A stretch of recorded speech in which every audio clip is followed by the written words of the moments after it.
SIR का वक्त, SIR का काम पीक पर चल रहा है, पूरे जोर शोर से चल रहा है। BLO door to door form दे रहे हैं, लेकिन काफी लोग फॉर्म भरने से डर रहे हैं कि कहीं कोई गलती ना हो जाए।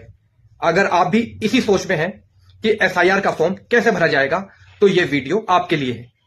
चलिए एक फॉर्म मैं अपना भरकर आपको स्टेप बाय स्टेप दिखाता हूं। यह है एसआईआर का फॉर्म। इसे कैसे फिल करते हैं, ये ऊपर का जो पोर्शन है, यहाँ पर फोटो के बराबर में प्रेजेंट का फोटो आपको पेस्ट करना है। मैंने यहाँ पर अपना फोटो पेस्ट कर दिया है।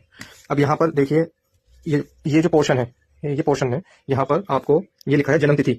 यहाँ आपको जन्म तिथि आपको वो लिखनी है जो आपके हाई स्कूल में हो, आपके बर्थ सर्टिफिकेट में हो, या आपके पासपोर्ट में हो, वो आप यहाँ पर लिखेंगे।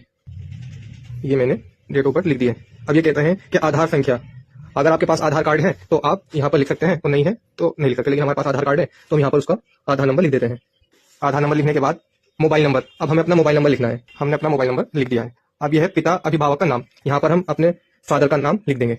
ये मैंने नाम लिख दिया है, फादर का नाम। ये लिखा है नीचे पिता अभिभावक का ईपीआईसी संख्या। ईपीआईसी संख्या होता है पहचान पत्र की जो संख्या होती है। अब इसे हमें कहाँ से देखना है, ये हमें देखना है जो हमने डाउनलोड कर रखी है, वोटर लिस्ट। ये हमने वोटर लिस्ट डाउनलोड कर रखी है।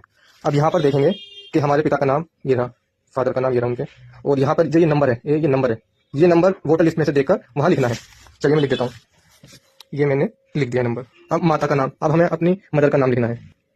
यहाँ मैंने अपनी मदर का नाम लिख दिया है।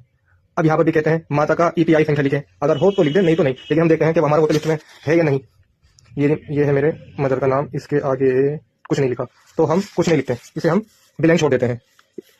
ये हम ब्लैंक छोड़ देते हैं। इसके नीचे लिखा है पति या पत्नी का नाम, यदि लागू हो, तो इसे मैं ब्लैंक छोड़ देता हूँ क्योंकि अभी मैं मैरिड नहीं हूँ। अब नीचे पति या पत्नी का नाम ईपीआई, तो अगर होता तो यहाँ पर उसका नाम पहचान पत्र संख्या यहाँ पर आ जाती। एक पोर्शन तो ये हो गया, एक पोर्शन ये है, एक पोर्शन ये है, और एक पोर्शन ये है। ये 3 पोर्शन है। ये पोर्शन 2 कंडीशन होती है भरने की। एक कंडीशन ये है कि जिसका 2003 की वोटर लिस्ट में नाम नहीं है वो भरेगा यहाँ पर। दूसरी कंडीशन ये है कि जैसे कि हमारी भाभी हैं, वो दिल्ली की रहने वाली हैं और वो अब यहाँ पर मेरठ में वो रह रही हैं, उनके फादर की डिटेल भरी जाएगी।